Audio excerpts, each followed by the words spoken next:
a doctor arquitecto, premio extraordinario de doctorado de la Universidad Politécnica de Madrid, licenciado en Sociología y Ciencias Políticas por la Universidad Complutense de Madrid. Como docente es profesor titular de Urbanismo en la Escuela Técnica Superior de Arquitectura de Madrid desde 1995. Ha sido profesor invitado en numerosas escuelas de arquitectura a nivel nacional e internacional como Roma, Venecia, Delft, Oxford, Oporto, Lisboa, México, Brasilia, Bogotá y Medellín, Buenos Aires, Montevideo, etc. Ha publicado más de 150 ensayos e investigaciones en libros y revistas especializadas en Estados Unidos, Alemania, Reino Unido, Francia, Italia, Holanda, Suiza, España y América Latina.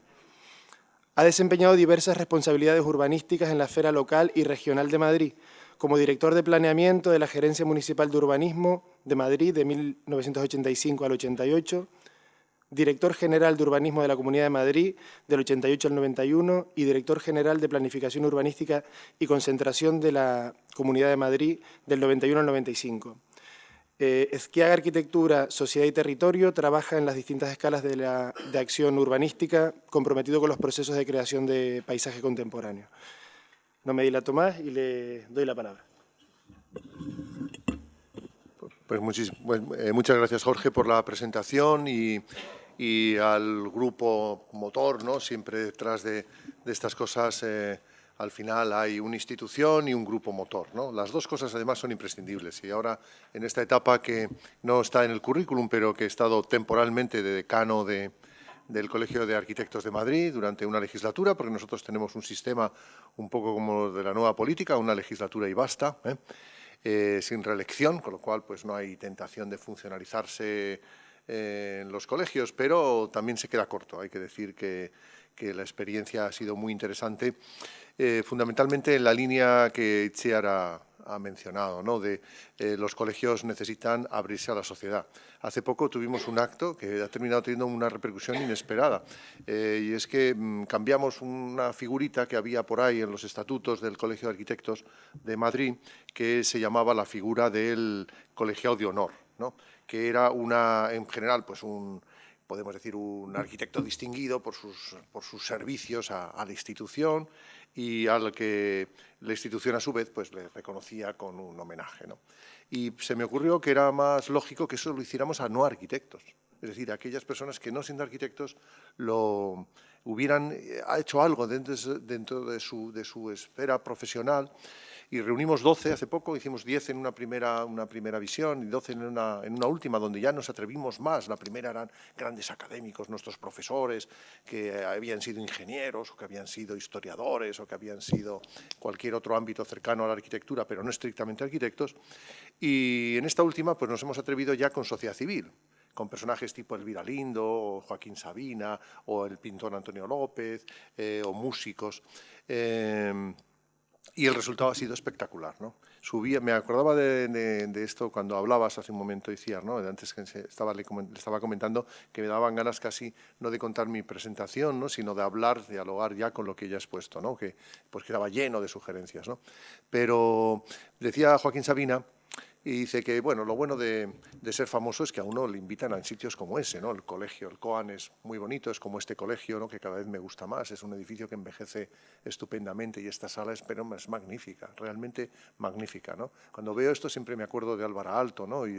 Y realmente casi es el tiempo, ¿no? El que una vez más pone las cosas en su sitio y la arquitectura sin duda, ¿no? Y Joaquín Sabina decía que su madre, como toda familia de clase media, quería que hubiera sido arquitecto, ¿no? Y que salió tonadillero, ¿no? Y que lo único que le daba pena es que hubiera sido ya un poco tardío el premio porque era para habérselo llevado a su madre, ¿no? Otro gran catedrático de economía, también Emilio Ontivero, señalaba que por fin sus dos hijos arquitectos no les iba a poder poner freno. En general necesitamos salir afuera y lo necesitamos de todas partes, lo necesitamos hacer en primer lugar desde las instituciones y los arquitectos particularmente, porque esa línea de conexión especial y singular que tenemos entre Dios y nosotros, ¿no? Sin pasar por intermediarios, ¿no? Pues casi nadie la entiende bien, ¿no? Y entonces necesitamos chequearla un poco más, ¿no? Y lo que tú has señalado, pues en definitiva viene, bueno, pues me salgo de la iglesia donde tengo esa comunicación singular, ¿no? Y y me muevo entre los mortales. Y claro, lo primero que ocurre es que uno aprende muchísimo, ¿no? Yo tuve esa inclinación desde muy joven y por eso sale en el currículum. No es por esa manía que en nuestra época todavía existía de reunir títulos, ¿no? Recuerdo que Fraga era funcionario de 3 cosas distintas, premio extraordinario de 4 carreras diferentes, era como el paradigma de la meritocracia de entonces, ¿no? Pero yo hice sociología porque me tocaron unos tiempos convulsos, muy convulsos, como los actuales, por cierto, y no entendía nada. Y en la escuela, además, no me hablaban nada de lo que ocurría afuera. Con lo cual, pues digo, bueno, pues lo más sencillo es salir fuera, mirar y entender un poco, ¿no?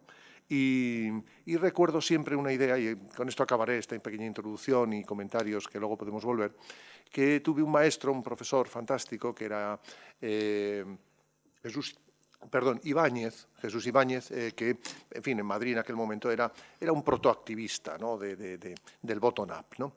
Y había tenido muchísimo éxito y se había hecho millonario realizando encuestas de temas de sociología para publicidad, ¿no? Y había renunciado a todo y se había convertido como tal en activista social, precisamente de una de las primeras batallas de Madrid, que terminó resolviendo un equipo de Barcelona, que fue la Vaguada, que al final el equipo de Parcerisas y tal terminaron en un concurso internacional realizando un equipamiento.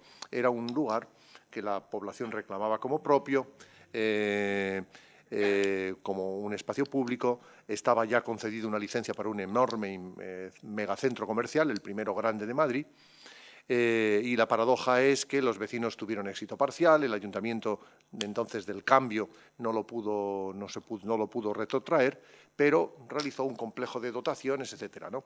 5 años después, la Vaguada era un éxito de público espectacular, ¿no? Al margen de lo que los vecinos habían planteado, y sin embargo el espacio público estaba en plena crisis de la heroína, que en Madrid fue desoladora para los espacios públicos, ¿no?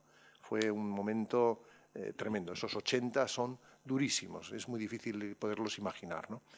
Y afectaron a barrios enteros de la ciudad, ¿no?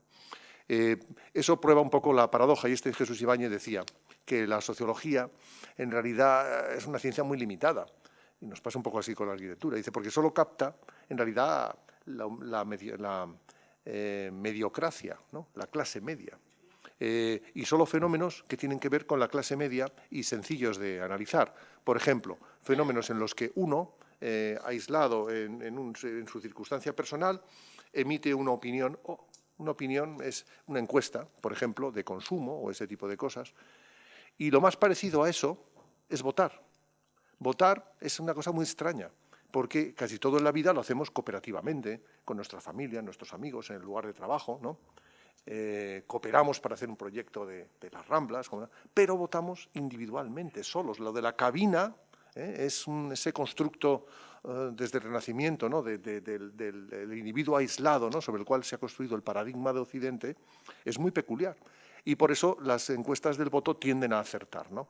Claro, tendían a acertar hasta que el individuo ha quedado expuesto en su intimidad más cerrada a estos aparatos, ¿no? A las influencias de un exterior que no necesita compartir con nadie, aparentemente, ¿no? Pero lo cierto es que venía a decir que la sociología no capta, ni por arriba ni por abajo, ni las clases, digamos, lo que teníamos mal denominada casta, ¿no? Porque realmente las clases medias altas y los segmentos de mayor renta son inaccesibles a la investigación, y las clases o los grupos de menor renta, que también no contestan, están ilocalizables. Es decir, ¿qué decir de la población que no paga impuestos o no tiene carnet de identidad? Y hay bastantes. En la Administración me ha tocado hacer procesos de participación, por ejemplo, con gitanos. Entonces, no tienen identidad ciudadana, no votan porque no tienen carnet de identidad, los niños no están inscritos para ir al colegio, etcétera, etcétera, etcétera. Lo estoy hablando hace ya tiempo, ¿no? Ahora mismo ese grupo está ya más que integrado, pero una inmigración irregular, por ejemplo, ha abierto un escenario de ese tipo. En Madrid nadie sabe cuántos inmigrantes hay, ni idea. Ni cuántos ha habido ni cuántos hay en este momento, ni idea. Entonces, procesos de esta importancia y no los controlamos, ¿no? Entonces, me hace pensar que Pies de Barro tiene toda esa base de que el planeamiento, sin embargo, la ley del suelo está construido sobre una hipótesis de que todo va a cuadrar. Uno informa bien y sobre esa base va a tomar decisiones correctas, ¿no? Y sobre esas decisiones correctas se va a sentar un futuro mejor, ¿no? ¿Y qué ocurre cuando no tenemos ni idea de esas decisiones correctas? Y por acabar un poco en ese punto, diré que todos tenemos un ejemplo al alcance de la mano. ¿Alguno recuerda, pongamos, a finales de los 90, o sea, hace poquito, relativamente, todavía, a pesar de que muchos sois muy jóvenes, ¿no? Se tiene, yo creo que de esa época todavía una memoria, que alguien augurara la crisis migratoria que se produjo en España, 5 millones de emigrantes en una década, lo que en Francia ocurrió en 30 años en 10, más o menos la misma cantidad de españoles que salieron, de eso sí recordamos, porque de las islas salieron tantísimos, ¿no? Por todo el mundo, por América Latina, a la península, desde la península a Alemania, al norte de Europa, a tal. 5 millones más o menos de españoles salieron, 5 millones de migrantes han vuelto, ¿no? Han llegado acá, de los cuales nadie sabe cuántos se han quedado a día de hoy, ¿no? Dicen, no, además, como han dejado de ser extranjeros, porque son ya españoles, en definitiva, los procesos, incluso no estoy hablando bottom-up, sino los procesos que estructuran nuestra realidad, digamos, de una manera más determinante, son difíciles de aprender, son difíciles de captar, ¿no? Y necesitas constantemente, lo que Itziar planteaba, un ejercicio de darle la vuelta a la manera habitual de pensar, ¿no? Que eso, pues, en definitiva, sería, dicho en lenguaje pedante, un corte epistemológico respecto al pensamiento. Pero ahora mismo los jóvenes dirían, no, es dejar el business as usual, ¿no? Y innovar. En definitiva, cambiar la rutina de pensamiento por nuevos planteamientos. Bueno, voy a comentar, arranco por el mensaje final, que es este, que además coincide con el que tú señalabas, ¿no? Que efectivamente ese urbanismo convencional, al que en mi oficina nos dedicamos con muchísima ilusión y del que le intentamos extraer hasta la última posibilidad, pues realmente tenemos la sensación de estar trabajando en un contexto obsoleto, ¿no? Es decir, que para los temas claves actuales ya ayuda poco, ¿no? Pero es que hace poco leía una frase de Melvin Weber, que es un analista, un urbanista de los 60 en Estados Unidos, ¿no? Que por cierto publicó un libro, Solá Morales le editó un libro en castellano de Melvin Weber, La estructura urbana, hace muchos años, en Gustavo Gili, o sea que está disponible en castellano.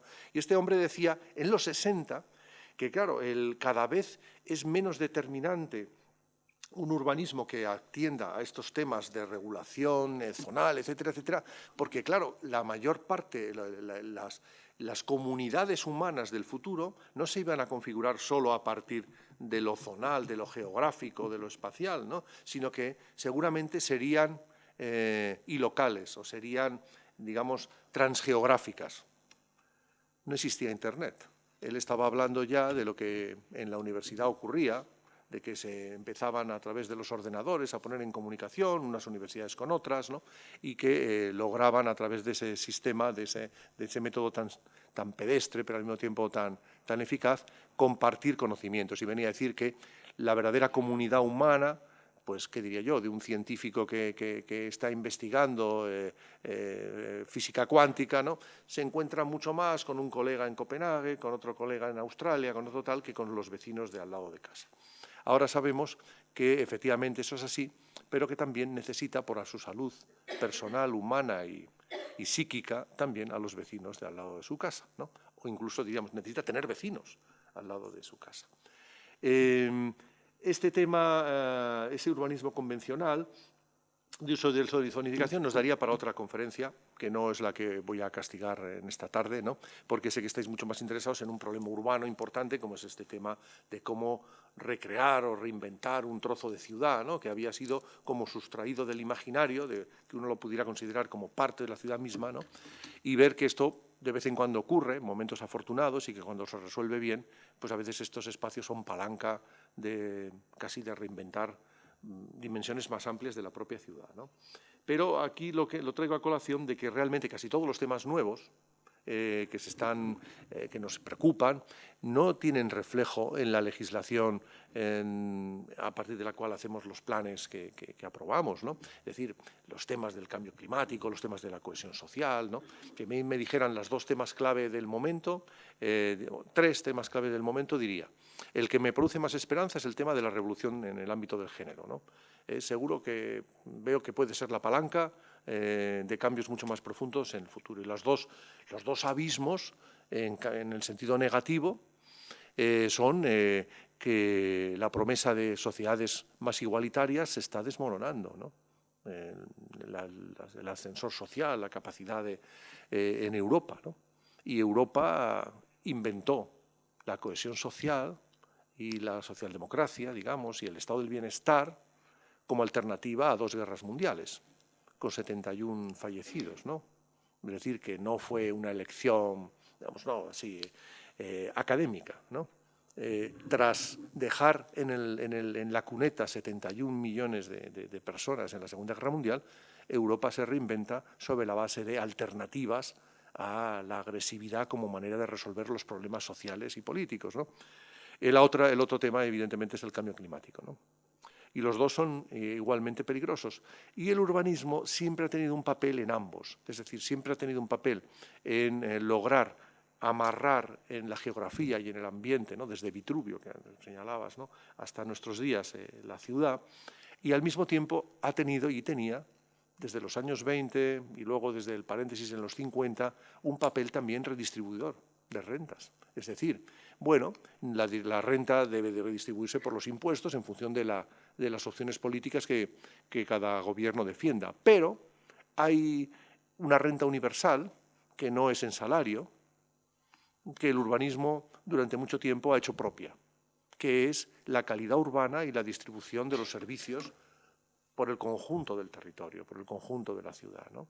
Y que durante mucho tiempo ha sido el verdadero objeto del planeamiento. No era tanto regular la propiedad, cuanto regular e impulsar este tipo de procesos, ¿no?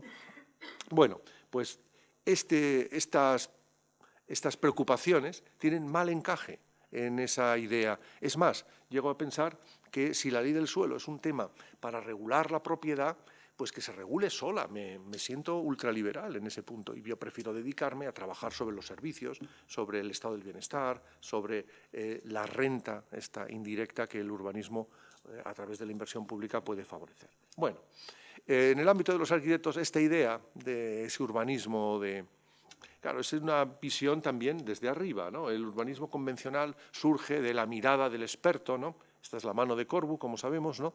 A punto de cargarse París, ¿no? Por suerte no pudo, ¿no? Pero esta idea, digamos, que es como la mano, es fantástica esta fotografía, ¿no? Porque es claramente en la Capilla Sistina, ¿no? La mano de Dios, ¿no? Que transmite, ¿no? Empodera a Adán, ¿no? Pero incluso esta otra, que son estos dos probos funcionarios de Oxford, ¿no? Que están dibujando, ¿no? Como, en fin, los más veteranos hemos llegado a dibujar así, ¿no? O sea, que tampoco es una cosa imposible, ¿no? Oxford a escala natural, ¿no? Entendiendo también, digamos, con mucho... A mí me produce ternura esta foto porque es como la última etapa en la que se pensaba que se podía llegar a controlar y a dibujar el conjunto de la ciudad. Muchos de mis colegas de Barcelona, del Laboratorio de Urbanismo, están en esta óptica, ¿no? Les gustaría ser justamente este señor, ¿no? Y un poco Manuel Solá, pues, podía ser, ¿no? Un poco ese punto, ¿no? Es como esa ilusión y esa de, bueno, puedo controlar esa escala, ¿no? Pero claro, cuando lo que nos encontramos no es que Oxford es un conjunto de calles, ¿no? Sino que también es un conjunto de grupos humanos en colisión y en cooperación, ¿no? Cuando nos encontramos estas otras dimensiones, esto que es necesario, veremos que luego muchos de los ejemplos que pongo, el diseño es la clave del éxito y de la bondad, esto que además es lo que los arquitectos podemos hacer, tenemos que ponerlo en conexión con la visión más global. Voy a partir de aquí pasar una serie rápida de imágenes planteando el tópico o, digamos, el paradigma tal como son interpretadas, está interpretada la realidad actual y la otra cara, ¿no? Sí, es en ese sentido muy lejano también.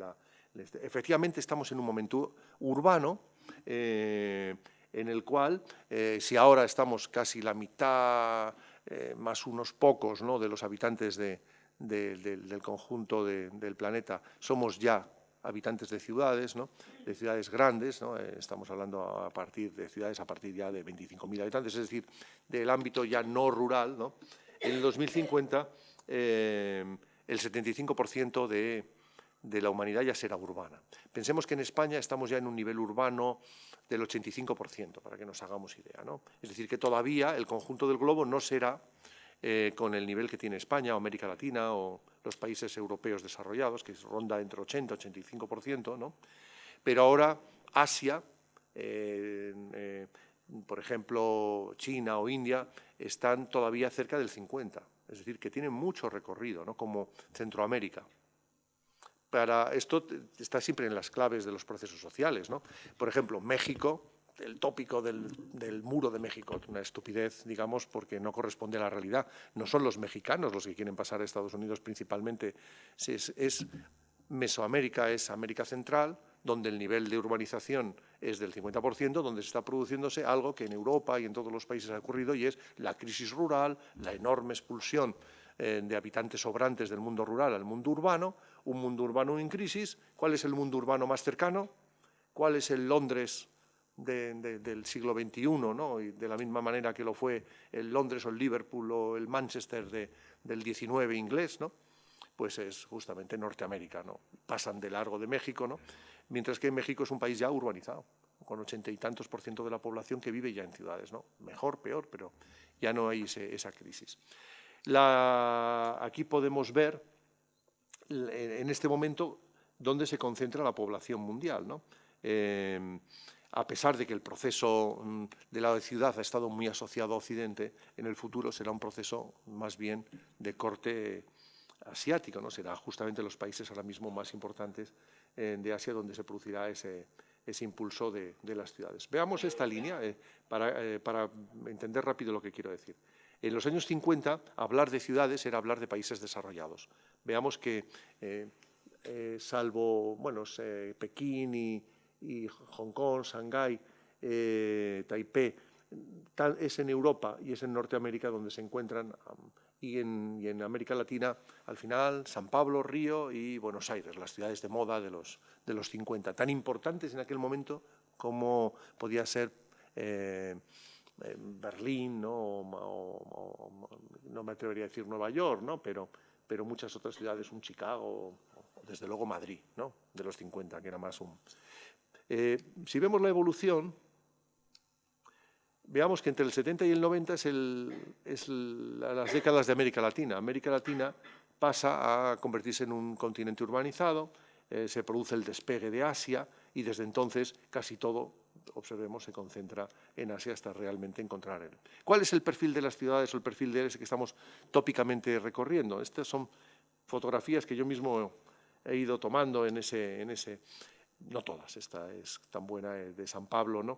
Es de Tucavieira, pero Hong Kong, Shanghái, al final hay una reiteración y repetición tópica de ciertos puntos, ¿no?, que contrasta con la realidad de la ciudad real. O sea, tras esa visión del skyline, ¿no?, nos encontramos tanto en versión buena, esto es al fin de cuentas San Pablo, ¿no?, y es un edificio reconocido entre los arquitectos, ¿no?, al fin de cuentas es de Niemeyer, ¿no?, pero esto es en Pasaya.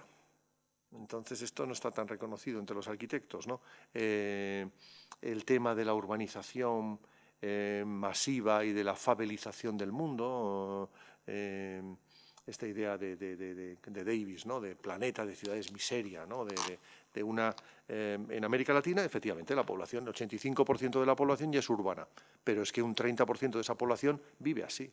Y esto no vive así, está mal dicho, porque en realidad sería mejor, luego veremos otra foto, ¿no? Esto, si acercara el zoom, es clase media, no es una favela, a pesar de que el crecimiento espontáneo ha privado a esta forma de hacer ciudad de todo lo que nosotros entendemos como valores que ha aportado ese urbanismo del estado del bienestar. Por ejemplo, el transporte, los equipamientos públicos, el espacio público, ¿no?, como elementos motores, ¿no? Es difícil pensar, pero hay un urbanismo, la mayor parte del urbanismo que se sigue haciendo en el mundo, no es un urbanismo que arranca de pensar el futuro y organizarlo a partir de los bienes públicos, empezando por la estructura de la movilidad y la estructura del espacio público y siguiendo por las infraestructuras básicas y los equipamientos esenciales, ¿no? Sino que simplemente ocurre, se ocupa el territorio, ¿no? Y el declive de los centros urbanos, ejemplificado en estas dos fotos contradictorias. Esto es Detroit, es el declive económico inducido, pero el declive de tantos centros coloniales y centros tradicionales en América Latina convertidos en favelas, ¿no? Hay favelas exteriores y favelas interiores, ¿no? Igual que en Madrid hablábamos de una favela o una chabola invisible, ¿no? Que está en el propio centro urbano, ¿no? Cuando yo era arquitecto municipal, que antes lo han dicho, que fue hace bastante tiempo, había como 20.000 viviendas sin váter en el centro de Madrid, una parte del centro de Madrid. Haces el tantos años después y es que están enquistadas, es decir, son casi las mismas. ¿Qué ha ocurrido? Han pasado de antiguos emigrantes del interior peninsular que en los principios del siglo XX llegaron a la ciudad para trabajar en las primeras fábricas, ¿no? En los años más recientes ser el receptáculo de la emigración extracomunitaria, ¿no? De la emigración irregular, ¿no? Y ahora, por fin, de la gentrificación y de los Airbnb. Seguramente los Airbnb serán lo que pondrá váter y agua corriente en los últimos pisos de lavapiés, ¿no? Pero claro, al coste también de un proceso de vaivenes muy importante. Cuando estábamos en el Ayuntamiento de Madrid en los 80, en aquel momento una de las todas cosas que estaba en la mesa fue comprar entero lavapiés, ¿no? Comprar, o se podía comprar. Pero el Ayuntamiento no tenía, era la crisis del petróleo del 73, que ya se olvida, no tenía los medios, porque era un precio irrisorio, ¿no? Irrisorio, ¿no? Lo que ahora sería... Bueno, este tema del declive de los centros, también el de la favelización del mundo, ¿no? Por buscar un neologismo, ¿no? Vemos esta imagen de San Pablo, es la famosa imagen que siempre vemos al revés, ¿no? Creo que no la he traído, en contrario, siempre vemos desde arriba desde unos jacuzzis de estas torres, pero esto es como se ven desde abajo, ¿no? Y la manera en que se está construyendo el urbanismo en la mayor parte de las ciudades emergentes, ¿no? Eso también tuvo un proceso muy importante en Canarias, ¿no? Recordando los 60, ¿no? En los 60 una favelización, estoy recordando sobre todo Las Palmas, ¿no? El propio Tenerife, ¿no? Que ocupaban las colinas, ¿no? Y que de alguna manera pues ha ido pesando, ¿no? Sobre las generaciones siguientes, porque realmente es una asignatura pendiente que en el caso de América Latina, por su magnitud, va a ser muy difícil de arreglar. Aquí vemos esta imagen de Caracas. ¿Qué es lo que ponen de manifiesto estas imágenes? Pues justamente que las ciudades están, sobre todo, configurando sobre la base de un abismo social, de una segregación social que corresponde además a una segregación física. Es decir, tanto en esta imagen como en esta, lo que se pone de manifiesto. Pero esto es muy visible. Tiene de bueno que a mis alumnos es muy fácil decirles, ¿y qué es lo de la desigualdad social? Pues en realidad es que es esto, ¿no? Mira, es muy cercano, entonces es muy difícil, nadie de estos grupos pasa aquí, ni nadie de aquí pasa aquí, es muy difícil. Ahí los habitantes de estos ámbitos nacen, crecen y es muy factible que sus hijos vivan en ese mismo lugar, ¿no? O en otro parecido, ¿no? Hay muy poca movilidad, ¿no? Social y sobre todo hay un enquistamiento que hace que esto no es un estadio provisional hacia esto, cosa que en Europa hemos planteado, ¿no? Que incluso en estas islas se ha planteado, ¿no? Sino que es el estado definitivo, ¿no? Y por tanto, y esa sería una de las primeras conclusiones, las técnicas urbanísticas básicas, que son pensar la ciudad ideal que necesitamos sobre la base de una prognosis, cómo funciona cuando la ciudad ideal es qué puedes transformar de esto, ¿no? Es mucho más difícil, mucho más complicado, ¿no? Estos son imágenes que yo mismo he tomado en Nicaragua o estas en el tema del cambio climático. Esto es Nicaragua, Bombay, Madrid. Esto es Madrid, el gallinero, ¿no? No hay extensiones como esto de Caracas, de este tipo, pero todavía existe el tercer mundo a la vuelta de la esquina. Igual que Bombay, se inunda de vez en cuando, como no hay, son lugares inundables y con malas condiciones, a priori. El otro tema determinante es el del automóvil, ¿no? El automóvil, es decir, dentro de lo que estoy planteando, esta lista de desigualdad social, carencia de infraestructuras previas todavía en gran parte de la urbanización, ¿no? La otra cara del perfil, del profile amable que veíamos, ¿no? de Hong Kong a Shanghái, ¿no? De Nueva York a Shanghái, ¿no? El automóvil, la promesa del automóvil, vemos un Parkway de los años 40, vemos el nudo clásico de Los Ángeles actual, ¿no? Pero el planteamiento es que cuando ahora estamos en la cultura del post-automóvil, ¿no? México le añade un nuevo piso a las autopistas urbanas, ¿no? Un piso de peaje, además, con lo cual Shanghái, que ya lo tenía, ¿no? Ha decidido abandonarlas, de momento, digamos, como tal, no abandonarlas, no derruirlas, pero al crear una alternativa subterránea en metro, un metro parecido a la propia, un metro parecido a la superretícula esta de Salvador Rueda con el transporte público, pero en el subsuelo, ¿no? Estas imágenes nos ponen de manifiesto lo que es esa urbanización y lo que es ese impacto. En Occidente estamos retirando, en Boston, en Madrid, los pasos elevados, ¿no? La agresión del automóvil sobre la ciudad misma, pero esto justamente es a la cultura que se están incorporando muchas de las ciudades emergentes, ¿no? En Madrid se celebró el arranque de la democracia con la demolición en Atocha de un Scalestric de este tipo, ¿no? Fue como un signo, ¿no? En aquel momento Tierno Galván, que era un alcalde parecido a Carmena, tiene muchas cosas en común en cuanto a discurso, etcétera, planteaba que ese Scalestric era un ejemplo, él decía, del Lumpendesarrollo, ¿no? No sé por qué lo decía en alemán, ¿no? Pero seguramente por la cultura marxista de la época, ¿no? Pero la idea de un desarrollo, digamos, degenerado como tal, ¿no? Es decir, un falso, ¿no? Digamos, ahora sería como una idea ahora lo diríamos como un fake, ¿no? Como realmente una suplantación del verdadero desarrollo. El tema de la salud se convertirá en otro de los elementos clave de la ciudad. Y es un tema, por desgracia, muy ajeno a la cultura urbanística convencional, ¿no? Si me hubieran dicho que el modo a través del cual se iba a regular el automóvil en Madrid no iba a ser por el espacio público, la calidad de vida y la racionalidad del consumo energético del transporte colectivo, sino por el tema de la calidad del aire, no me lo hubiera creído hace 20 años, ¿no? Pero realmente al final por ahí se ha entrado, ¿no?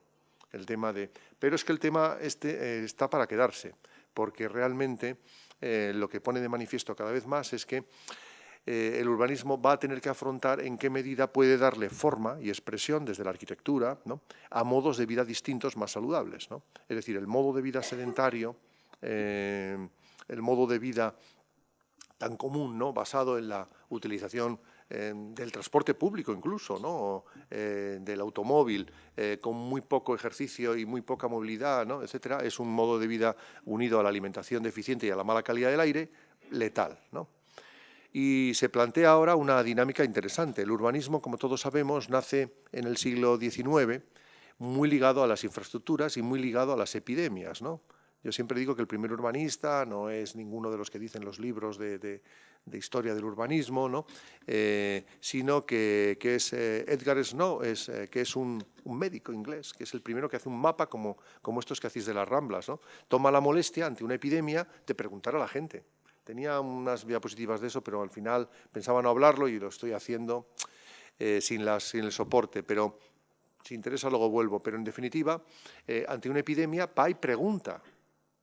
Y su éxito es que preguntó, va a las familias y ve a ver si puede encontrar una pauta repetitiva en los pacientes que fallecen. Y al final encuentra que se abastecen de unas determinadas fuentes, ¿no? En un momento en que no hay abastecimiento de agua en la ciudad, ni tampoco hay alcantarillado, ¿no? Y que esas fuentes se nutren a su vez del Támesis, y que el alcantarillado de la ciudad vierte al Támesis sin depuración, ¿no? Como es un tipo inteligente, compara las muertes en los que se abastecen de unas fuentes que captan el agua Támesis abajo y de otros que captan el agua Támesis arriba, antes de que se echen los detritos de la ciudad, y ve que hay un abismo de resultados de epidemia, ¿no? Entonces al final establece que no sabe cómo, pero es el agua. y sabe que se puede arreglar. Y se puede arreglar con un sistema de alcantarillado y con un sistema de abastecimiento en condiciones y poniendo en cuarentena la calidad del agua. Se hace y se salvan vidas, ¿no? Y surgen las infraestructuras urbanas y surge la cultura de la ingeniería, que es de la que bebemos todavía, ¿no? Del urbanismo contemporáneo. La cultura de planificar antes de habitar, ¿no? La cultura de resolver lo básico y lo común antes de resolver lo particular, ¿no? Bueno, pues ahora, ¿cómo afrontamos las enfermedades cardiovasculares y cánceres vinculados al modo de vida, ¿no? Esto, digamos, es un tema como tal, yo diría que clave. El otro, el cambio climático, esta es una foto hecha en Paraguay. En el río Paraguay se desborda todos los años, ¿no? Y las favelas se inundan. Y los habitantes van en barca a sus favelas, ¿no? Los habitantes, esto es en cambio es Pernambuco en Brasil, un lugar casi debería ser una zona húmeda, ¿no? Que el cambio de las corrientes y sus impactos sobre el clima en América Latina ha convertido en un lugar seco y realmente de dificilísima supervivencia, ¿no? La metáfora de la rana y que termina hervida, ¿no? Como saben, siempre que se le calienta poco a poco, ¿no? en esa cazuela con agua templada, ¿no? Se verifica en cada de estos casos, por ejemplo, y eso nos lleva a plantear algunos desafíos en relación con la participación ciudadana, ¿no? La participación ciudadana no significa que los ciudadanos, no es polemizar porque estoy convencido que estamos de acuerdo, no es hacer caso a lo que la gente dice sin más, porque en muchos casos lo que te van a decir es lo que han visto por televisión o el tópico. Por ejemplo, los habitantes de Chacarita, que es este barrio que me tocó trabajar en Paraguay, no creen que viven en una zona de riesgo, porque como es regular el riesgo y se inunda, es una zona que tiene el coste de que todos los años se te inunda la casa, pero no es una cosa excepcional, no lo viven como un riesgo inaceptable, lo cual, en cambio, si sufrieran un terremoto, sí, es imprevisible, ocurre de muy en muy, no sé, para nosotros esto es una catástrofe de dimensiones bíblicas, ¿no? Pero entra dentro de la normalidad, lo esperan, cuando el agua empieza a subir y abandonan la casa, tienen ya un ecosistema construido alrededor de ese riesgo, ¿no? Y una cultura desarrollada a partir de ese punto. No se puede despreciar ese hecho, pero significa que no siempre se puede prevenir. No voy a poner imágenes de Medellín porque son ya muy tópicas, pero tuve la oportunidad de trabajar allí en un tiempo, al comienzo de Sergio Fajardo, cuando no era famosa la ciudad y cuando había que dar muchas explicaciones en la frontera de por qué uno iba tanto a Medellín, porque entonces el único famoso era Pablo Escobar, la verdad, ¿no? Y Fajardo, que era el alcalde entonces, decía que, claro, la participación también en su caso tenían límites. Ellos han pasado por el concepto de urbanismo social, ¿no? En Medellín, ¿no?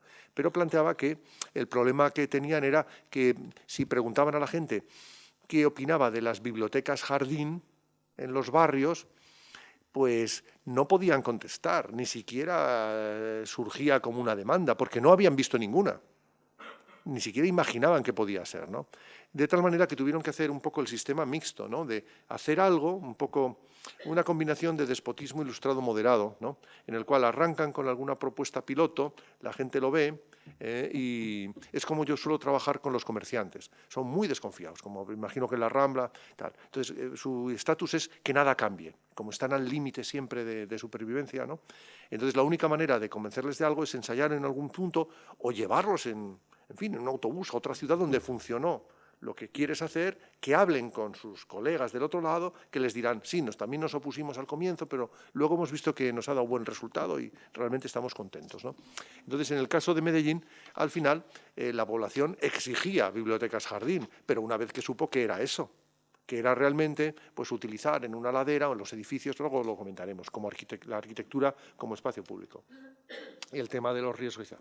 ¿Qué es los dos tópicos que quería un poco comentar? Pues estos dos, convertir el espacio público en arquitectura y la arquitectura en espacio público.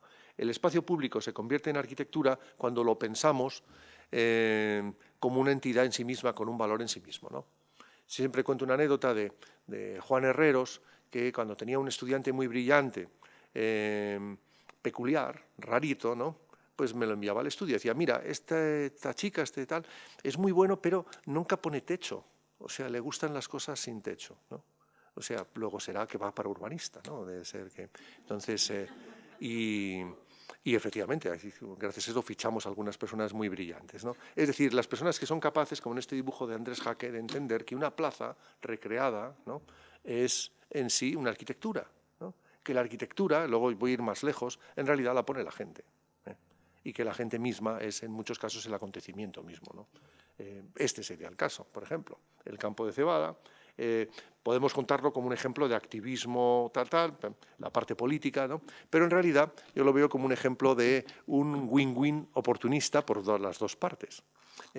Los vecinos, ahí sí iba a hacer un polideportivo, ya el ayuntamiento no tenía dinero para hacerlo tras la crisis, el ayuntamiento conservador en la ciudad, y los vecinos, en cambio, reclamaron el poder usarlo. Mientras tanto, el concejal del distrito dijo no, de ninguna manera, algo que ocurriría en su distrito, incontrolado, vete tú a saber, además, en fin, ideológicamente incluso contradictorio, ¿no? De su entrada fue que no. Pero el de Hacienda dijo sí. Claro, es estupendo, ¿no?, que lo utilicen, o sea, esto ya no es una mácula, debo 200 millones de euros que va a costar el mega polideportivo que se va a hacer, pues mientras tanto que la gente... Con lo cual la gente también reaccionó, cuando era no y estaban peleando con el concejal del distrito, estaban más convencidos que cuando el concejal de Hacienda dijo... pues que sí, pero no solo en este caso, en más casos se puede hacer, que los vecinos usen los espacios públicos en lugar de reclamar que los construyamos, ¿no? Los espacios vacantes, ¿no?, podemos decir, ¿no? Lo cierto es que el espectáculo, el tema de Campo de Cebada, el tiempo que duró, porque ya no es lo que era, ¿no?, fue muy importante como catalizador social, ¿no? Y casi podemos decir que el espacio público es irrelevante en sí mismo, es un espacio vacío. Pero bueno, también sabemos que al final el ágora era un espacio vacío en las afueras de la ciudad. Luego se monumentalizó al estilo Oriol Bohigas, se puso mármoles y columnas, pero al comienzo era más bien un lugar vacío que se respetaba precisamente porque en tanto era vacío, era un lugar de posibilidades de encuentro y de reunión de la gente, ¿no? El espacio y la calle la hace la gente. Esta procesión del Corpus en Latinoamérica o esta imagen en Bryant Park en Nueva York, ¿no?, muestra que el espacio se utiliza de muchas maneras, ¿no?, y que a veces con pequeños cambios se logran efectos muy relevantes, ¿no? En Bogotá, una calle, una arteria muy importante que pasaba por el medio del corazón central de la ciudad, con unos pilonos, hace el ensayo de ver qué pasa y realmente ya es irreversiblemente una calle peatonal, ¿no? O esta mujer orgullosa en Nueva York, ¿no?, que vende productos producidos ecológicamente dentro de la propia ciudad, ¿no?, y que pues ha llevado, teníamos tantas fotos de pequeños huertos de ocio, etcétera, ¿no? Es decir, corresponderían muchos de estos casos también a microexperiencias, ¿no?, que luego se han terminado en experiencias muy importantes, generalizadas. Cuando ves a esta mujer, bien, su kiosco, pero cuando ves que ocupan un espacio mayor que la plaza de Tiananmen, ¿no?, en el conjunto cerca de Washington Square, en el puro corazón de la ciudad, creo que son los sábados o domingos, no me acuerdo bien cuál era de los... solo con productos producidos en Nueva York, en terrazas, en solares, en huertos, en no sé qué, ¿no?, miel producida en los tejados de tal. Nos das cuenta que seguramente tienen razón los biólogos que están planteando que seguramente el lugar de mayor biodiversidad en un inmediato futuro puedan ser las ciudades, al menos en aves, ¿no?, ya que no en otras especies. El sentido contrario, convertir la arquitectura en espacio público. Es decir, que no haría falta ponerle no techo. Por ejemplo, en esta imagen, Rafael, que la Escuela de Atenas, ¿estamos en el interior o en el exterior? ¿Habrá techo ahí? ¿Es un edificio o es una ágora, ¿no? ¿Es una plaza o es...? Esto, ahí lo vemos, en el fondo está arquitecturizado, ¿no?, pero probablemente es un espacio público, es un espacio, pero sobre todo no es público porque no tiene techo, es público porque se utiliza públicamente, ¿no? Esta idea es la que a veces en la arquitectura se ha logrado resolver con gran acierto, ¿no? Hace poco estuvo Thorstein en Madrid también, de Soneta, ¿no? Pero esta idea tan simple, que aquí esta foto no hace justicia porque se podría poner todo esto lleno, como en Campo de Cebada, ¿no? Hasta que no vas allí y ves que a las 6 de la tarde, sobre todo los emigrantes, paseando, toman como referencia, como meta, ¿no?, en el puerto y suben, escalan por esa rampa dan la vuelta por ahí y vuelven a bajar. Y es como el referente de un lugar de encuentro, ¿no? Pues no te das cuenta que realmente un edificio puede hacer esa función de espacio público, ¿no? Que antes, históricamente, han tenido las plazas barrocas o antes que las plazas las basílicas, ¿no? Tanto cristianas como los grandes edificios públicos de la antigüedad clásica, ¿no? Y aquí comparamos esto con el Escarabox, de nuevo, de Andrés Jaque, que veo que está muy representado en mis diapositivas, ¿no? Donde, bueno, tiene una plaza igualmente desolada en un proyecto que luego veremos un poco, que es Matadero en Madrid, unas naves, un matadero, ¿no? Donde se recicla para actividades culturales, ¿no? Y él, a su vez, recicla estos artefactos, los habréis visto, en zonas de regadío, ¿no? Sobre todo en áreas muy llanas, ¿no? Y con unas alas y tal, el Escarabox se termina convirtiendo, según cómo se coloca, ¿no? En un acontecimiento, ¿no? Es una arquitectura, ¿no? Es una arquitectura bastante interesante, además, ¿no? Muchas posibilidades. Algo parecido a lo que le pasa, aunque no sea una arquitectura móvil, al orquidiorama, ¿no? A los autores en Medellín de este famosísimo proyecto, ¿no? Los hermanos Mesa, se les ocurre, en realidad el objeto es que aquí unas orquídeas tengan sombra. La excusa no puede ser más traída por los pelos, ¿no? Pero crean un espacio monumental low cost. Es el primer monumento low cost y en el que se refleja gran parte de la ciudad de América Latina. Dicen, no podremos tener un Capitolio con tal, no necesitamos tener al final, ¿no? Estos emblemas, ¿no? de modernidad, ¿no? de altísimo coste, pero este tipo de espacios son accesibles, son factibles, ¿no? Esto es Boa Mistura, un grupo que no sé si es conocido aquí en Canarias, es un grupo hispano-brasilero, ¿no? Boa Mistura es buena mezcla, ¿no? Estábamos trabajando en Panamá, en el casco histórico, cuando a ellos les invitaron a la Bienal de Panamá, a una Bienal de arte, ¿no? Y recuerdo unas conversaciones de decirle, yo sabía que ellos pintaban en favelas, habían hecho en varias de Río de Janeiro y San Pablo, ¿no? Con la propia gente, ¿no? Y realmente les sugerí que lo hicieran en un bloque de vivienda social, ¿no? En un barrio muy peligroso, ¿no? No imaginaba que iba a poner en riesgo la vida de los artistas, ¿no? Porque de vez en cuando dejaban de pintar, ¿no? Porque había balaceras, ¿no?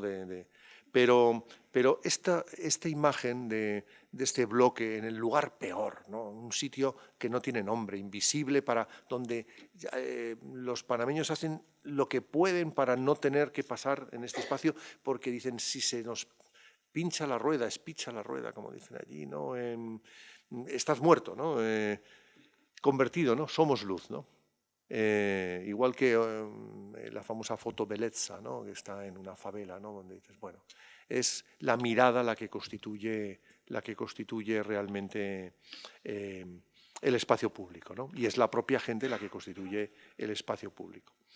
Visto esto, quería poner unas cuantas imágenes de temas con éxito o menos en relación con esa transformación de ámbitos que han tenido otro uso y el espacio público, ¿no? A mí lo que más me interesa de los últimos temas, de los últimos tiempos de Barcelona, es más el tema de la ciudad y el mar. El tema de las plazas públicas de la época de Buïgas me interesa menos, salvo las que se hicieron en periferia, que en realidad, de nuevo, siempre está la gestión, los solans que han estado detrás, como hormiguitas para conseguir rescatar los espacios públicos, que luego pueda llegar un arquitecto y monumentalice, ¿no? Pero lo cierto es que la aventura de la apertura al mar es una aventura verdaderamente interesante, ¿no? Y la redefinición, ¿no? de esa aventura me parece que es quizá lo más relevante. Y además no ha acabado. Es decir, para mí me sorprende cada vez. Ahora mismo he puesto esta imagen porque ya no reconozco cómo es este ámbito, ¿no? Y me imagino que Barceloneta también será la nueva frontera de la gentrificación, ¿no? Pero el cambio de esta acera es una de las cosas, sí, sorprendentes, ¿no? Sí, eres la autora del sí, es verdaderamente sorprendente, ¿no? El arranque, ¿no? Relativamente más convencional, ¿no? De transformación urbana convencional de la zona industrial, ¿no? Que dio lugar a Villa Olímpica, ¿no? y ya todos estos elementos que conocemos, ¿no? Estando vosotras no voy a hablar, tiene un poco el desafío. Pero hay una cierta pérdida, a mi modo de ver, de claridad en la propuesta según se va avanzando en el tiempo, ¿no? Es decir, que justo cuando se llegaba al lugar más interesante, ¿no?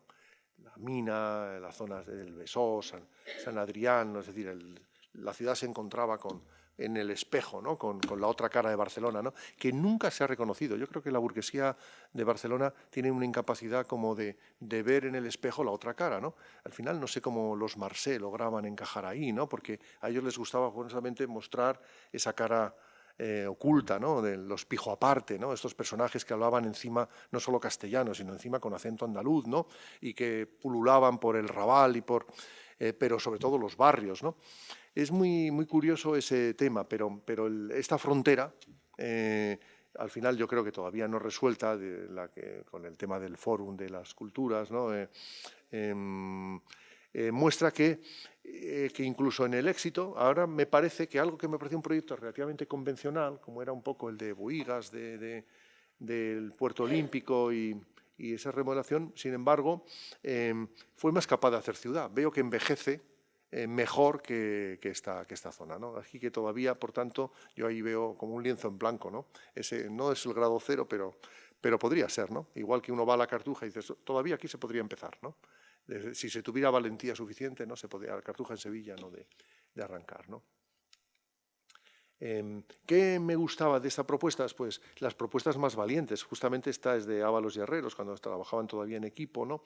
De afrontar y asumir las persistencias duras, ¿no? Este proyecto es muy interesante desde el punto de vista de la reflexión para aquí, para Tenerife, ¿no? Es decir, que, bueno, esto ni siquiera es una máscara, ¿no? de policarbonato, ¿no? Es, hasta cierto punto, un nuevo espacio que en parte regulariza para crear espacio público en un punto, pero que no impide la conciencia de que estás en un lugar industrial, ¿no? Que tiene una historia, ¿no? Y que forma parte ya de la identidad de ese sitio, ¿no? De la misma manera que en el micro se tiene más éxito que en el macro, ¿no? Es decir, seguramente la propuesta de Diagonal Mar, de la urbanización, es, a mi modo de ver, discutible, porque en el fondo es como si fuera un parque privado de unas urbanizaciones, de unas torres que están ahí señaladas, pero luego bajas al parque, ¿no? y están estas cosas que a veces emocionan, ¿no? Pero quería plantear cómo diversas ciudades han planteado, son 5, por tanto, no sé cómo voy de tiempo también, como una hora tendría, sí. Copenhague, el Copenhague de Yangel, ¿no? Todos pensamos que Copenhague nació así, ¿no? Que Copenhague ha sido siempre así. De hecho, el eslogan que tenían desde hace ya 30, 40 años era un guarda que deja pasar unos patitos por un paso de cebra, ¿no? Y los automóviles están parados, ¿no? Pero no fue así de origen. El Copenhague de los años 60 era así. Y estas dos plazas eran parkings. También fue parking la Plaza de San Pedro, si a eso vamos, o la Plaza Mayor de Madrid, ¿no? Yo mismo soy tan suficientemente veterano como para haber estado con mi propio microcoche en la Plaza del Panteón, ¿no? De Roma, ¿no? Donde ahora no se puede ni acceder a la ciudad central en automóvil privado, ¿no? de ninguna manera, ¿no? Ha cambiado la mentalidad. La calle Stroget, que es la calle principal comercial, ahora es así, y cuando la vemos y la ponemos así, es casi imposible imaginar que, como Preciados, otras calles, fuera de otra manera en algún momento, ¿no? Pero fue una batalla muy larga, entre ellas la de los ciclistas daneses, ¿no? No fue tan complicada como la que tienen los ciclistas madrileños, ¿no? Que hay que tener una vocación verdaderamente también para sobrevivir, incluso ahora, ¿no? que tienen ya un cierto espacio, ¿no? Ahora es el peor momento, ¿no? Porque tienes que ganar el espacio con tu práctica, ¿no? Ya no con... Y yo, desde luego, si hubiera sido partidario, en el caso madrileño, luego veremos, de haber seguido el modelo danés, de haberles dado un espacio sin réplica, ¿no? sin tener lo que pelear con el automóvil, ¿no? Porque es muy difícil, ¿no? Pero la peatonalización de Copenhague, que arranca en esta calle Stroger en el año 62, no es universal. No peatonaliza en el conjunto, como en algún momento se ha pensado, por ejemplo, en Madrid equivocadamente. La peatonalización es algo selectivo, donde la calle se vincula al paseo, por la dominancia del comercio o del paisaje, por ejemplo, ¿no? Pero la limitación o la prioridad del automóvil es así, se cuestiona en toda la ciudad y, por supuesto, adicionalmente y mucho más en el centro, ¿no? Pero, como ven aquí, las calles verdaderamente peatonales son un sistema que arranca de esta famosa calle Stroget, que vemos acá, de lado a lado de la ciudad, ¿no? Que se amplía con plazas, etcétera, pero que no cierra el centro como tal, ¿no? Lo que sí es verdad es que todo, a partir de la asunción de la bicicleta como un medio real de transporte y no un juguete para hacer deporte los sábados, ¿no? Se aplica todo el diseño, entonces aplican sistemáticamente y con coherencia ese diseño en todo. Por ejemplo, se hace un puente peatonal, tiene parte de bicicletas. No de automóviles, pero lo tiene, y separado, incluso fíjense en esto, que tiene su sutileza, ¿no? El carril bici va por acá, y al llegar a este punto, que es el de conflicto con el peatón, se pone este pequeño peto tan sutil, ¿no? Que diga, no, siga usted en su territorio de bicicleta, no interfiera con el del peatón, ¿no? Es decir, el sistema de Copenhague significa una alternativa muy interesante al modelo de utilización del automóvil, porque lo que abre es un espacio para la utilización de la bicicleta y miden el éxito no solo ya en clave de calidad del aire, sino en clave del número de viajes que se resuelven en bicicleta, que son cada vez más, ¿no? Por ejemplo, la habitación de hotel en Copenhague va asociado a que te dan una bicicleta. Estas las llaves y aquí está la bicicleta, ¿no? Y es normal, el método normal de moverte, ¿no? Ese tipo de prácticas son las que terminan convirtiendo, ¿no? Yo siempre pensé que en Madrid el tema de la bicicleta se iba a ganar, ¿no? Cuando vi pues, a toda una serie de artistas famosas, cool, ¿no? Todas ellas, tipo Cristina Rosenbitz, tal, en bicicletas, ¿no? Eran bicicletas Dior, eran bicicletas tal, pero si Dior ya hace bicicletas, la bicicleta va a ganar la batalla, ¿no? Y efectivamente la está ganando, ¿no? Pero muy costosa, porque digamos también con muertos, ¿no? Encima de la mesa, ¿no? Precisamente por los accidentes que se multiplican, ¿no? Aquí vemos al gobierno que va a tomar posesión ante la reina en bicicleta, ¿no? Y sobre todo cuando la bicicleta de verdad es un medio de transporte, empieza a surgir la pluralidad. A mí me encanta esta foto porque hay 3 bicicletas y las 3 son distintas, ¿no? La primera ministra lleva bicicleta con cestita, ¿no? Pero aquí hay una bicicleta de carga, adaptada para para transporte, ¿no? Veamos acá esto. Esto es lo que a mí me interesa. Cuando un proceso tiene éxito, se hace plural, que es un poco lo que decía Itziar, ¿no? Que entonces empieza a plantearse, sí, bicicleta, pero bicicleta, este modelo, aquí, estos que vemos aquí, todos jóvenes, buena salud, edad media y seguro que van a su trabajo, porque esta es una foto tomada por la mañana. Por lo tanto, son el 30% de la población, ¿no? Me faltan los mayores, me faltan los niños, me faltan las personas con mala salud, movilidad reducida, en fin, los que no tienen empleo y no tienen que ir en bicicleta al trabajo, ¿no? Entonces, estas imágenes muestran que cuando la bicicleta se ha extendido, han empezado a aparecer necesidad de inventos, ¿no? Aquí vemos unas soluciones muy de andar por casa, ¿no? Pero esta, que es la princesa real, que está paseando justo por una de las zonas peatonales delante de su palacio,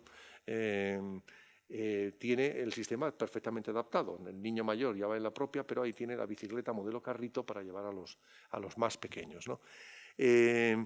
Estas imágenes las suelo poner por la idea del diseño adaptado, ¿no? a las necesidades que se multiplican. Y no es tan raro. Fíjense esta señora de aquí atrás, que tiene una bicicleta para realmente hacer la compra del sábado completa, ¿no? Y traerla a casa en bicicleta, ¿no?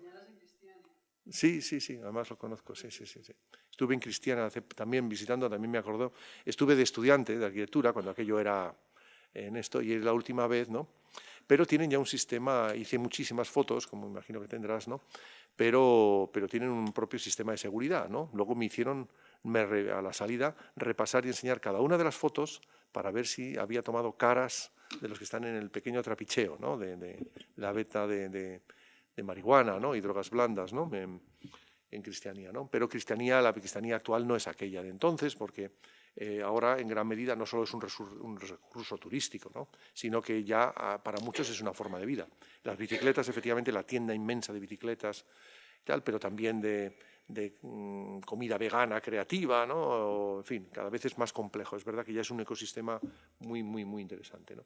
Y esta otra imagen me pone de manifiesto los niños de la guardería. Siguen siendo una guardería actual, pero estos niños aprenden ya como parte del ADN de un ciudadano a moverse en la bicicleta, que no es sencillo.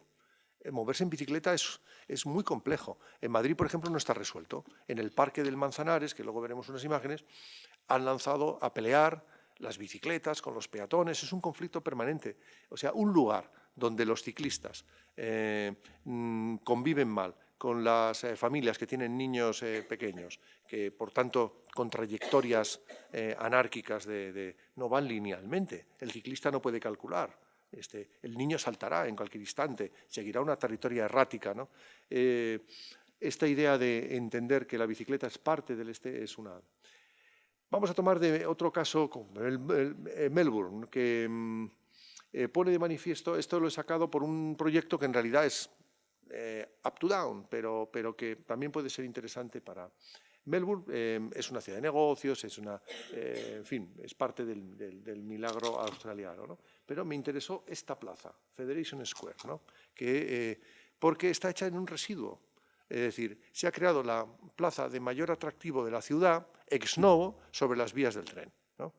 Como en Madrid estaban discutiendo la operación castellana y si se iba a hacer algo o no, y sobre todo estaba prohibido tocar las vías del tren y colocar algo encima de las vías del tren, ¿no? Claro, en cuanto uno viaja, puedes hacer una colección, puedes hacer una presentación solo de cosas colocadas encima de las vías del tren en el mundo con éxito. Desde hoteles en París a esto que está ahora de moda, los Hudson Yards en Nueva York, ¿no? Un centro de negocios, un downtown encima de las vías del tren, ¿no? Y aquí han hecho una plaza con equipamientos públicos, ¿no? Esta es la estación histórica, muy bonita, de Melbourne, porque el ferrocarril es muy importante, a pesar de todo, en Australia, ¿no? Y ahí vemos las vías del tren que en un cierto momento parece como que se metieran dentro de un edificio que vienen a ser las fachadas, vemos acá, dentro de un cierto nuevo downtown que se está creando en la ciudad, ¿no? De este Federation Square, ¿no? Aquí vemos la transformación de ese entorno al lado de la estación antigua del ferrocarril, que es esta que se ve acá, ¿no? Y esta especie de cristales, ¿no? Como, en fin, digamos, en ese punto un poco a la moda, ¿no? Del momento en la arquitectura contemporánea, ¿no? Ahora ya Mies no hubiera tenido mucho éxito, ¿no? Imaginemos que ahora nos presenta en un concurso, ¿no? La Universidad de Illinois, ¿no? Pero hombre, esto tan simple, tan aburrido, ¿no? Entonces, esto es más divertido, no cabe duda, pero lo más interesante es que ha creado un espacio público. Y lo ha creado arropándolo de unos edificios que a su vez son públicos, hay de todo, desde un museo del cine, un museo antropológico, espacios de arte, espacios como estos, de gastronomía, en fin. Y la plaza es un lugar de concentración de la población constante, ¿no? A pesar de ser mineral, ¿no? Y cuando hay buen tiempo, y en Australia hace buen tiempo, ¿no? Tienen un verano largo como el nuestro, al revés, ¿no? Pues el lugar es ese espacio público que tienen las ciudades mediterráneas, que han prolongado en el interior de los edificios. Como a veces también hace bastante frío, ¿no? La mayor parte de los edificios, que no son galerías comerciales, son museos o edificios públicos, están penetrados por un espacio que también es público, pero que está cubierto y está a salvo de esta imagen, porque si esto lo vemos así, digamos, esto está cubierto, es como el espacio de la Escuela de Atenas, ¿no? Y al final, a su vez, lo rodean en la parte cercana al río, ¿no? De un gran parque, ¿no? Que da el contrapunto natural, ¿no? Y que tiene un uso también intenso, pero menos intenso que la plaza. Es interesante que la gente, sobre todo los jóvenes, lo que buscan es 5 minutos, no es la plaza. Estas son las imágenes de ese parque. Nueva York, el reciclaje urbano. Voy a poner el caso de Times Square y el High Line, ¿no? El Times Square es muy conocido, intervino también Jan Gehl, y se trata de pasar de esto a esto. Es la ciudad, en fin, la manzana del mundo, ¿no? Descubre el espacio público. Es una sorpresa. Antes la foto que he puesto de Bryant Park se llamaba en los años 80 el Parque de la Jeringuilla, ¿no? Por motivos obvios, ¿no? Ahora es un ámbito espectacular, o sea, es un imán, ¿no? Times Square, que ha tenido altos y bajos constantes en su historia, ¿no? Un sitio famoso por el fin de año, como todo el mundo sabemos, ¿no? Realmente era un ámbito de comercio que luego se terminó convirtiendo en prostitución y marginación, terminó renaciendo desde el punto de vista comercial y finalmente encontró en el espacio público este tipo de espacio público su acomodo, ¿no? Un espacio público, como vemos acá, hecho con muy pocos recursos. Es que es lo mismo. Ni siquiera se han molestado en... esto sería lo más parecido a Rambla de Cataluña, cuando Barcelona abandonó por fin las plazas costosísimas, ¿no? Y hizo algo sencillo, ¿no? En Rambla de Cataluña por primera vez, ¿no? Con asfalto simplemente, ¿no? Vemos aquí las claves del proceso. Al comienzo no hacen nada, ponen un bordillo y se ríen. Y dice, ya es un espacio público. ¿Qué ocurre? ¿La gente lo usa? ¿No? ¿No lo usará? ¿Qué pasará? ¿No? Lo usó. Dan la espalda al tráfico, ¿no?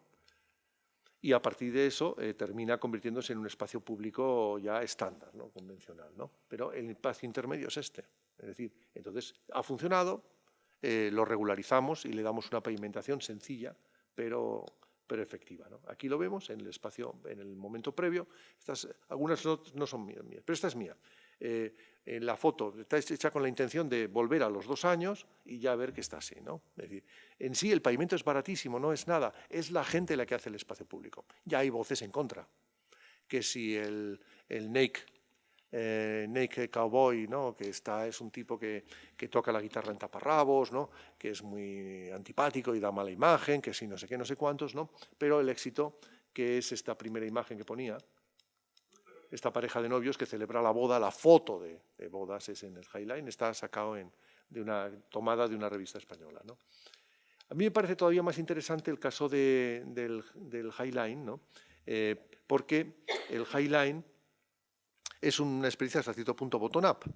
Siempre se cuenta Highline, sí, Diller y Escofidio, Corner, el paisajista, y según las escuelas de pensamiento, ¿fue más importante Elizabeth Diller o fue más importante Corner, ¿no? Pero en realidad fueron más importantes estos dos, ¿no? Que ni siquiera eran activistas, ¿no? Son personajes que tuvieron la capacidad de mirar de que esto era bello, de que esto era interesante, ¿no? Y era la mirada la que la descubrió, ¿no? A partir de ahí organizan y movilizan a la gente, ¿no? Y termina convirtiéndose el Highline en un acontecimiento que es lo que pensaba el ayuntamiento, demolerlo con toda su buena intención, no ni siquiera era un proyecto especulativo, era demolerlo, visto que Chelsea ya tenía galerías y que este era un distrito en ebullición, se quita eso, se hace un bulevar y un espacio público, estilo Barcelona, y todos encantados, un bulevar europeo allí tal y cual. Y estos descubrieron que esto tenía belleza, ¿no? Y de hecho tenía que haberse urbanizado menos. Es decir, que a pesar de que dejaron los rieles, de que está ese recuerdo de que es un elemento fundamentalmente vegetal, ¿no? Realmente. Pero ¿cuál es el fenómeno de esto? Que la ciudad se observa a sí misma, ¿no? Esta es una calle normal de un distrito que era industrial, feísimo, de Nueva York, ¿no? De ahí nadie, ¿quién podía tomar fotos de esto? Es verdad que ahora se toman fotos de todo, ¿no? Pero lo cierto es que esta familia entera, cada uno con su cámara, ¿no? Tomando su visión concreta de una calle vulgar y corriente de Nueva York, ¿no? Muestra. Pero esta señora que descubre la primavera en el Highline, ¿no? La Asociación de Amigos del Highline publica una revista, cualquiera nos podemos hacer, yo mismo la recibo en Madrid, ¿no? Pues ya ha venido el otoño, tal, ahí recomiendo ir a este rincón, a este otro, tal, ¿no? Y claro, yo seguí las instrucciones de la revista y logré algunas fotos muy buenas, ¿no? Estos son los amigos del Highline, esta es una foto de ellos propagandística, ¿no? Realizan el mantenimiento, con lo cual un acontecimiento que podría ser el Highline, mucha gente ya me lo describe, es una operación especulativa que está gentrificando ese barrio, tal y cual. Claro, cuando algo mejora y tiene atractivo, es el segundo monumento más visitado, tiene éxito. Cuando en una sociedad de mercado algo tiene éxito, se refleja en precios. El hotel que está ahí encima es el de los más caros de Nueva York ahora mismo y más cool, ¿no? Encima te llevan el Whitney, sí, pero lo más, incluso los distritos de al lado, que estos eran galpones industriales, ahora son oficinas y ya tienen hasta un Gehry, ¿no? Siempre hay una guinda, ¿no? Que le da el punto, ¿no? Pero al final, el Highline, esta foto robada, ¿no? Esta pareja, ¿no? Es esa posibilidad de poder vivir en la ciudad este tipo de experiencia, ¿no? Que es, podríamos decir, que es casi una experiencia mediterránea, ¿no? Yo hablaría de un tema también bonito para el debate de la mediterraneanización del mundo, ¿no? Y acabo, yo creo que este es el último ya, me he pasado, pero estoy, en el cual estábamos planteando también, en Madrid era lo titulábamos Reinventar el espacio público, porque a diferencia de Barcelona, Madrid tiene mucho complejo de que el espacio público es tristón, no ha tenido vanguardia arquitectónica, ¿no? El síntoma de la Puerta del Sol fue demoledor, ¿no?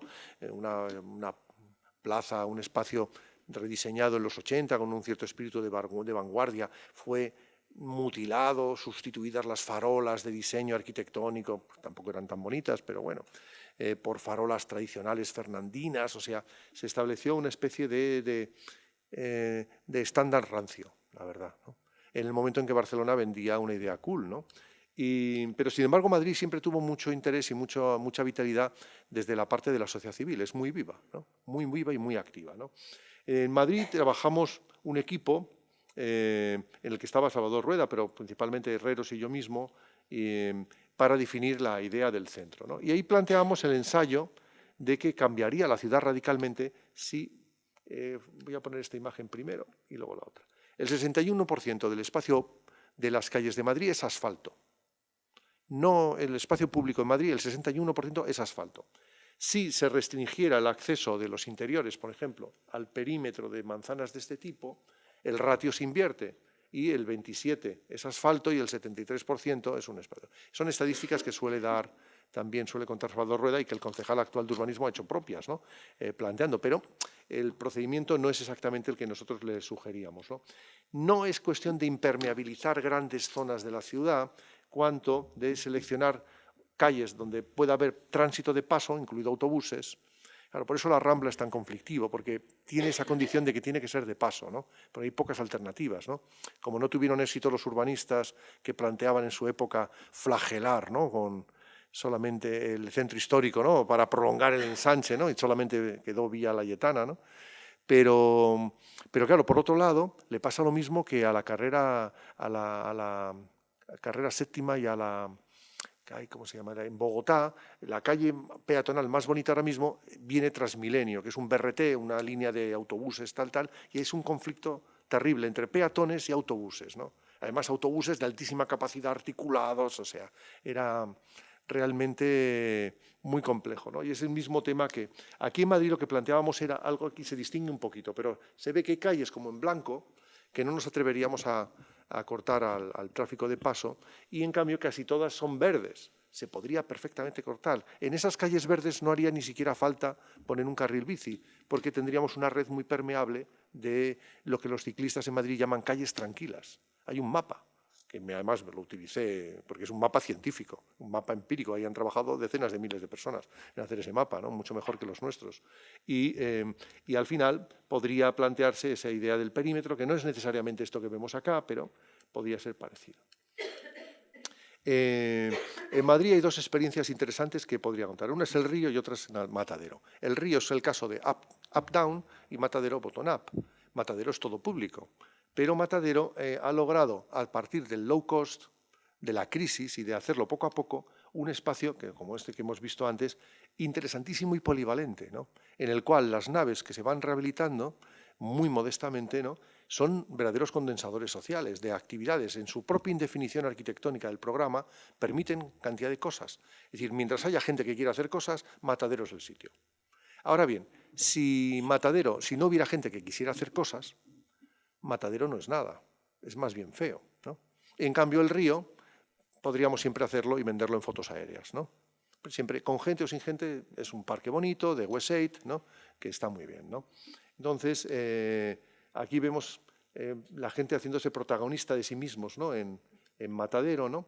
Y cómo ese espacio, con una rehabilitación muy básica, ¿no?, esto mismo que estamos viendo aquí son cajas de cartón, construye escenarios, ámbitos de debate y de experimentación artística, hasta espacios como este, ¿no?, para hacer gimnasia o para auditorios improvisados, ¿no?, o exposiciones artísticas. Es decir, que Matadero es un sitio muy vivo, muy diverso, que en la medida en que hay iniciativas funciona. El Río es un hallazgo interesante. Claro, se sustenta sobre una idea muy discutible, que es enterrar 5.000 millones de euros o más, no sé. Al final, Joaquín, sí, cuántos hayan podido ser, ¿no?, para soterrar la M30. Es verdad que la M30 era esto que se ve aquí, es una autopista que divide la ciudad, ¿no? Y que transforma. Esta foto, que es más o menos la misma, ¿no? Muestra el impacto que eso tiene, ¿no? El efecto es que el centro se desborda al sur y ahora la gentrificación está en los barrios que ha abierto. Si no hay políticas públicas compensatorias anticipadas, ¿no? Siempre se va a producir eso. La gentrificación es una ley inexorable, pero no es un fruto de la maldad humana, ¿no? Había un artículo de Atlantic, esta revista que tiene unos comentarios muy interesantes y que es libre en la red, ¿no? Que hablaba y mira, le decía, mira, hagas lo que hagas, tú eres un gentrificador. Era como si fuera una carta a un joven, ¿no? Dice, vas a ese barrio cool que te gusta, en el momento en que te lo estás mirando, ya lo estás gentrificando. Ese sitio alternativo donde vas con los amigos, cuantos más amigos y más éxito tenga, más subirá el precio, más. Es decir, la gentrificación es parte del éxito. ¿Se puede compensar con políticas públicas? Sí, claro que sí. Podemos discutir luego cómo. Pero son políticas públicas costosas y muy contundentes, no son bromas. Son, por ejemplo, adquisición de solares y de inmuebles para hacer vivienda de alquiler para jóvenes. Son cosas contundentes, no bromas, no maquillaje. Hacer una plaza más bonita incrementa la gentrificación. Todo lo que mejora incrementa la gentrificación, ¿no? Y en el caso del río, pues bueno, aquí vemos lo que antes me refería. Matadero, en foto aérea no es nada, es un sitio feo. El río es hermoso, muchos de los motivos están pensados para percibirse y disfrutarse desde el aire, ¿no? Aunque luego a pie de tierra pues, son más normales, ¿no? Como esto vemos el antes o el después de el antes y el después, ¿no? ¿Es un proyecto necesario e interesante? Sí, lo es, y mucho. Pero es más interesante los proyectos que permiten una. ¿Qué defecto tendría este proyecto, a mi modo de ver? Lo que en realidad se definió como un éxito por el alcalde Gallardón. Lo hice en 4 años. Claro, en 4 años tú defines un producto, pero es que la ciudad que nos gusta porque ha ido cambiando afortunadamente en el paso del tiempo, ¿no? Ese mismo error puede cometerse ahora en Plaza de España. En Plaza de España tenemos también de nuevo una plaza flagelada, como lo que sabéis en Glorias, por un escalestri con un paso elevado. Es un sitio muy feo también ahora mismo porque está flagelado es una de las puertas de acceso a la ciudad, etc. Se plantea remodelarse, pero claro, entre medias se ha tomado una decisión estratégica más importante que la propia Plaza de España, que es limitar esta otra calle, que se llama Gran Vía, al tráfico de paso, ¿no? Luego, la Plaza de España, tal como estaba planteada, yo creo que ya no vale. No sé, Joaquín, me gustaría ver su opinión, porque él es una autoridad en el tema madrileño también, ¿no? Pero, claro, esto estaba pensado porque era una puerta de acceso de automóviles a la ciudad. Ahora, al llegar aquí, ¿qué pueden hacer? Solamente entrar y desgraciar la calle de Princesa, ¿no? y a los Erasmus, ¿no? que viven en pisos patera, ¿no? en esta zona, ¿no? Pero lo cierto es que ha cambiado. Ahora bien, claro, imaginemos los cambios, esto versus esto, ¿no? Estamos hablando de algo que tiene que ver con una cultura del automóvil. Ahora bien, insisto, esto es una cultura cara. Es decir, esto es muy caro. Hay que pensárselo muy bien, ¿no? Porque con 2 de estas haces casi un matadero, ¿eh? Entonces, realmente la reflexión, creo que tal como estaba planteada, he modificado un poco lo que he dicho para que encajen mejor en diálogo con lo que has expuesto tan brillantemente, nos plantea que efectivamente hay que plantear un nuevo urbanismo de transformación y reciclaje, ¿no? Pero principalmente los desafíos de este nuevo urbanismo son desafíos. Me ha faltado una diapositiva que por error he intentado recuperar y no he podido poner, pero venía a decir que realmente lo más importante es afrontar la incertidumbre y empoderar a la ciudadanía, pero no es una concesión, es que como sabemos tan poco de lo que va a ocurrir, ¿no? Más vale que preguntemos modestamente, ¿eh? El médico a veces se puede atrever a tratarnos, ¿no? sin preguntar, ¿no? Pero el examen personal y la historia clínica es determinante. Es decir, el buen médico se remonta a nuestros abuelos, ¿no? Y nos hace una historia de nuestra vida entera para entender al final un pequeño proceso patológico actual, ¿no? Entonces, necesitamos preguntar y porque necesitamos afrontar la incertidumbre y otra cosa todavía más valiente, ser capaces de dejar cosas abiertas. Y eso, de nuevo, claro, si fuera un auditorio de empresarios, dirían todos, claro, Ezquiaga, tiene usted razón, esto es lo que hay que hacer, dejar abierto porque el mercado ya lo irá definiendo, ¿no?